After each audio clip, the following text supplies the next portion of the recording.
Alright, here we go. We're doing a VOD review on Dysectorr. This is kind of the same as last one, where I have a little bit of notes on the beginning to go off of already. So here he is. He's a far left spawner, as you could tell, right? Or far left, if you look at it from this way. And right off the bat, you know, I'm just I want to say like I want to focus because I did watch a little bit earlier. Lanes is still the main thing that I would say Dissector needs to focus on, because lanes aren't going to be taking too much into account. And then also his spawn awareness is decent. Your spawn awareness is good. Your shot's confident. Gun skill's great. Micro plays are good, but and sometimes I'll say this: aggressiveness a little too much. You gotta let off the gas a little bit sometimes. I'll just demonstrate that in a little bit. So those are just all the notes for this. I'm just gonna get into it. I'll play a little bit. I'll go over some plays here. So right here, going mid right. Kind of same thing, but since the teammates nade that hotel, he looks left, right? He's shooting across right here. Just want to highlight. There's one person on his team going like left, kind of like down on like crack house jail area, and we're making a hotel push right here. So we've kind of hill control right, but like we don't really have a great spread on the map, right? Like they could be like pushing bottom mid at this point through behind, and no one's there to like get the capitalization on that. Hypothetically, if they were to be doing that. Well, if you hear that beeping, that's my microwave. Right, great reaction time, great aggression, right? He's like looping back around, I guess, to check that flank, because I think he senses that like no one's watching the back flank. And lo and behold, check this out, right? He's doing it again, staying alive, doing it again. So he's doing kind of a good job of watching the back, right? And that's really good for his team, because now his team can comfortably like be on the map, you know, make sure that they're not getting flanked. So that's he has his eyes on the back flank, which is good. It's not 100% covered, but like just the fact that he's doing it, look right here, he's able to get a nice cleanup on that, while still putting damage out and allowing for his team to push up and, you know, get some space on the map. So great aggression, right? Aggression in terms of, you know, damage and peeking and taking chows and playing his life at the same time. Here he gets shot by his teammate, which is why he dies, unfortunately. But yeah, no, still same aggression, same great gun skill as we've come to expect from Dysectorr. Here he goes. He spawns kind of. He spawns left. He's left lane right now. Although he's going mid left. He's not like sticking far left. Far left lane right here would be like other BR. Mid left would be going jail, right? Since another person spawned behind him, kind of further left, right? Technically, now that switches, and so he becomes mid left. So if that guy were to be playing far left lane, that would make him in the correct lane, right? Accidentally, because he wouldn't have been able to predict that. I mean, there might be a way to, but you know, as far as I know, no. So technically, he's in the correct lane here now, but you know, as we can see in a second here, that far left guy behind him isn't playing far left. He just goes like mid right. So now Dissector has to like cover the far left lane completely. And since there's no one checking bottom mid, that lane is now open as well. So he's in a complete pinch in terms of lanes. So hypothetically, he could just get collapsed on super easily here if the enemy team were to recognize his positioning and make the play there. Mid right guy actually takes over mid and he goes left lane. And then right here, this is what I wanted to go over. He pushes past a cross, right? This is a cross. I go over this sometimes. I don't know if I have on video before, but what I call a cross is a lot of people think that crosses, right? When you hold a cross, I think this is just because like they think in terms of like map, right? They're like, oh, you're holding across a lane in the map to the other side of the map, right? We're just holding a lane that looks across the entire map, right? And I guess that's like one way to think about it, right? And that's how most people think about it. But like when I say cross, there are things that there are objects in the map where there's two lanes that they intersect perpendicularly, but they don't exactly, they overlap. Like one of them goes, like for instance on this one, right? This is a cross. You can go down here and push here to big door, and an enemy can push from big door over here to BR, and y'all won't see each other, but y'all will be past each other. That's a cross. And this splits. It's like a fork in the road. It splits into 2 lanes. The split's like right about here, right? Because from here you could jump up and challenge big door and challenge bottom jail. But like anything past that, and you really can't do that. So the start cross is there, and then big door is the end of that cross. Now here it kind of is different because it goes into another cross, because it goes bottom mid and then it splits in the tower, which is kind of up north and north, top and bottom tower, which is technically another cross, although it's a tiny one. But so you see what I'm talking about in terms of crosses, right? Really, when you come up to a cross, there is no way to secure both lanes in the cross and push past the cross at the same time. The best you're gonna get is pre-nading one side of the cross and then quickly going through the other side to try to like cover that space. It's not going to be 100% if you do that, but it's still like, it's better than just like running through the cross, just kind of like blindly, you know what I mean? Like just like, and hoping that the other side of the cross isn't being flanked, like the enemy isn't flanking you on the other side of the cross. Another way technically is to sound horde. You could listen for footsteps, although I don't know exactly how effective that is. Like on recharge, like going like mangler, there's top ledge and bottom mangler. I think you could hear footsteps top ledge or bottom mangler if you're on one or the other. I don't know if on this map you can do that as well. Either way, that's a lot. It's like, you know, with callouts happening and stuff in a pro game, you really don't want to be like depending on being able to hear footsteps too often. It's a good thing to do, right? But like to keep an eye out for, an ear out for, because it's information, but it's information that could easily be missed. So you don't want to bank your play on easily missable information. You know what I'm saying? That being the case, you don't really want to push across without a teammate to cover the other lane of the cross unless you absolutely have to, or unless you can guarantee somehow that the other lane isn't being crossed on your side, either through a cross map shooter keeping an eye on it, or just like judging through the numbers and like the pings on the screen and call outs where the enemy team is, so you can kind of like just deduct that there's no one there, and then you could push past it.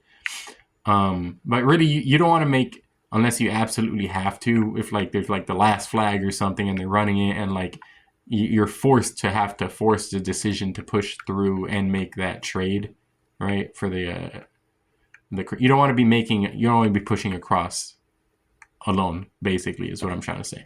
So this right here, he's pushing across alone, although technically his teammate is fighting big door, so he's not technically alone, although his teammate is kind of really in a bad spot to be doing that. So I think that might be why he's pushing it, actually. So he's pushing across, and then his teammate dies, right? And I think he recognizes this, right? That's why right about here, he doubles back, because he's like, oh, damn, he lost that fight, right? And now he's looking at that guy. He peeks for like half a second. No, you didn't. Oh, fuck, I accidentally hit the fast forward button. Anyway, so he peeks for like half a second just to check where he is, and he saw him, right? I'm really, oh, I almost hit skip forward again. He did that for like half a second. Now he's on his way back to finish crossing. So, okay, that's not bad. Sorry, initially I thought that he just like crossed without having that teammate. He did have the teammate. The teammate just lost the fight. Okay, well, at least he's not getting flanked. So that's actually a good decision. I just wanted to go over that concept for anyone watching. But here, okay, here, lanes. Here's another thing about lanes. He's far left perimeter, right? His team really doesn't have map control, and he's shooting through mid-map. Being a perimeter guy, your main focus, I know you might be thinking, oh, the guy's on the hill and he needs to kill the hill guy. That's true, but like, one, like there's other more important variables to take into account, like the left flank, right? The second he shoots this guy, he might even get the kill, right? He doesn't, but he's exposed now. His left flank is completely exposed. They know where he is, and as you can see right here, he gets completely annihilated and cleaned up by that left flank. And I think he got shot by someone else too. cafe maybe. But so the point is, if you're a perimeter guy, you always want to be holding perimeter flank or perimeter like control with your reticle. You want to be like taking perimeter fights. Like you can shoot across, right? It's not like a thing that you're banned from doing, but your focus should be perimeter, because you are not only your own perimeter, you are the perimeter for the entire team. Like you are holding the flank. If you go down, the people that are shooting, that are playing the mid lanes, right? The people that are like shooting the guys in middle, that are like putting the reticle more towards a hill or whatever, now their flank is exposed to someone that like took you down. And it's basically why is it so blurry? Damn phone. You know what I'm trying to say? Like the collapse will come in. You're the wall. You're the border. So you want to be holding the wall outwards. You know what I'm saying? And only when you have breathing room, right, through like different variables, like you killed your guy or whatever, and you know where the other three guys are, so you know for a fact that you're not going to get flanked, that's when you can like be shooting like cross map. And even then, for the most part, you want to be focused on securing spawns, pushing spawners when you have that positioning as a perimeter player, because you have a lot more sight lines on the map as a perimeter player than somebody who's in like mid does. So really, for the most part, you want to be pushing spawners and just holding flank as a perimeter player. And then when having opportunities, you know, you can then help out with like teammates, keeping people alive, shooting the mid guy and stuff like that. Also, as a perimeter guy, you really don't want to be doing objective. Same goes for like, you know, like if you're holding the ball in odd ball and you're in a perimeter, or if it's like King of the Hill or whatever, like strongholds, and you're in a perimeter spawn or perimeter position, you don't want to be like going in the hill, right? You kind of push past it. You know, like if Camo's coming up and you're like on live fire and y'all spawn screens, you're the first spawner, you don't want to be going on top of Camo and waiting for it. You're pushing past Camo so that your teammate behind you can then get the Camo while you put pressure on the enemy team spawning like back tower. It's all hypothetical. I know it might be hard to, you know, picture while we're on this map talking about another map, but you know, concept applies. Anyways, that's here. I'll go over this right here just to like demonstrate a little bit of a highlight reel right here, because Dysectorr is going off.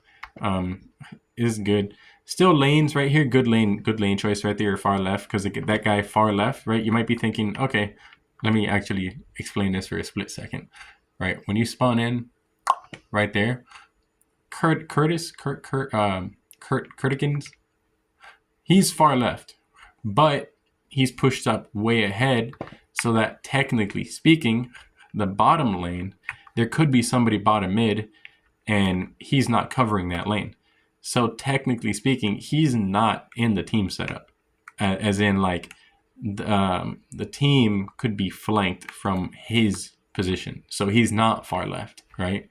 Making you the far left guy. If you take the far left lane, which at this point is BR, and you're holding that lane, then, you know, made Max is a lot more comfortable to be holding like mid, you know what I'm saying?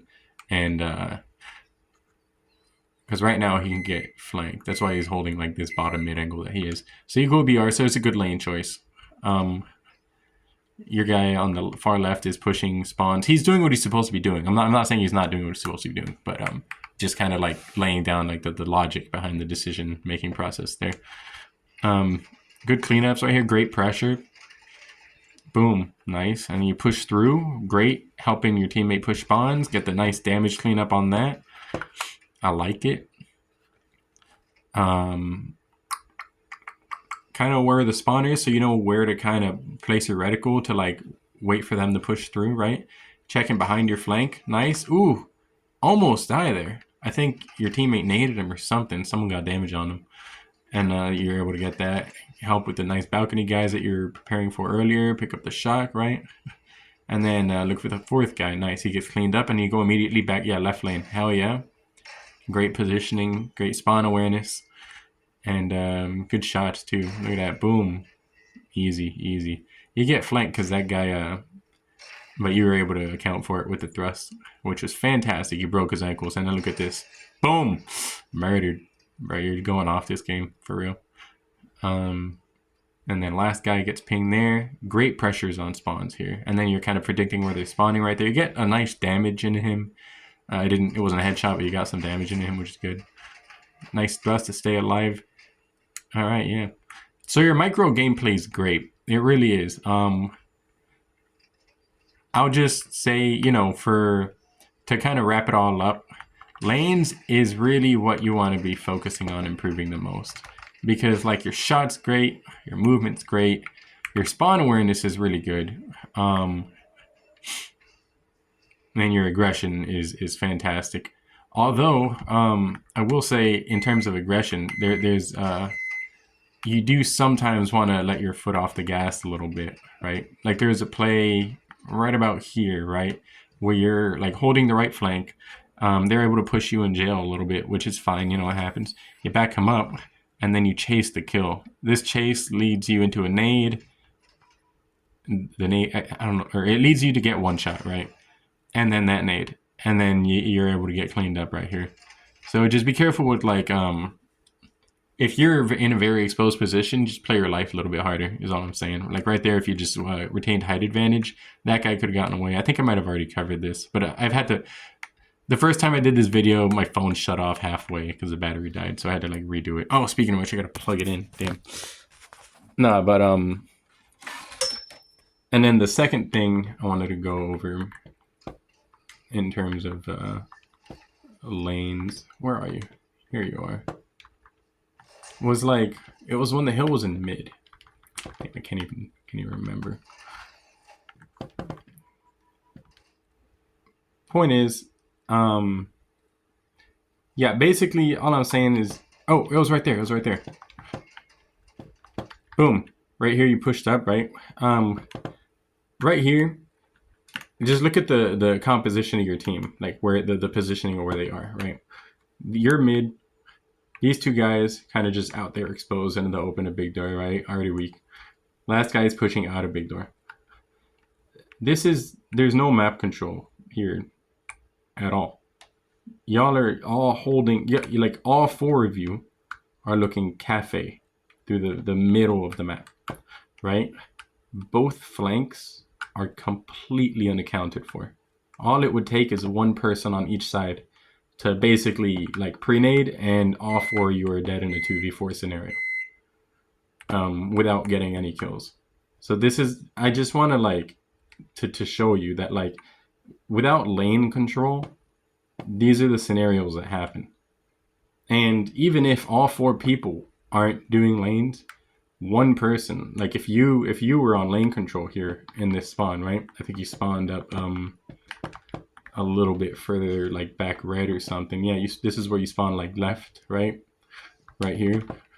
If you're holding that flank, then at least, right, like when the three teammates, like fast forward a little bit, right, where your three teammates are like big door, right about there, they would be up there, right? And like if we zoom out here, right, check this out, same kind of map layout from the top down, same kind of spread, where there's three people looking mid, not accounting for any flank. Their right flank is open, but check this out, you would be right there accounting for their left flank. That's map control on half of the map now. Now, of course, it's a little weak because you're with just one guy, and hypothetically, if they were to all push that way, the left side is still a little like unreinforced, but it's a lot better than having nobody on both flanks. You know what I'm saying? So this is just the importance of lanes in terms of like map control. Always, like, you always want to be playing for map control in any game mode, any game type, because if you're not playing for map control, then the enemy just gets it for free. And that's like giving away free snipe or free camo. It's just, you just don't do that, you know what I mean? It's not a good play. Ultimately speaking though, like, all right, you have a good shot, your aggression's good, your spawn awareness is good, and you do understand, like, when you have them on death screen, you want to keep pushing the spawns and, you know, keep them on death screen. That's a great great mentality to have. I think that just lane awareness might even help you with that a lot more, right? Like if you just like, instead of like, you could put that on the back burner for now. It's kind of like riding a bike, you know what I mean? you'll never forget how to do that. You could always like switch back, revert back if you really have to, right? You want to start working on just practicing lanes, just drilling that. Like every game, even take a second or two off of the initial respawn, if anything, to see where your teammates go. If you want to like work on like the team coordination aspect of it, right? And then pick a lane based on where they go, or you just do it based on like whichever initial spawn you get, which is what I like to do.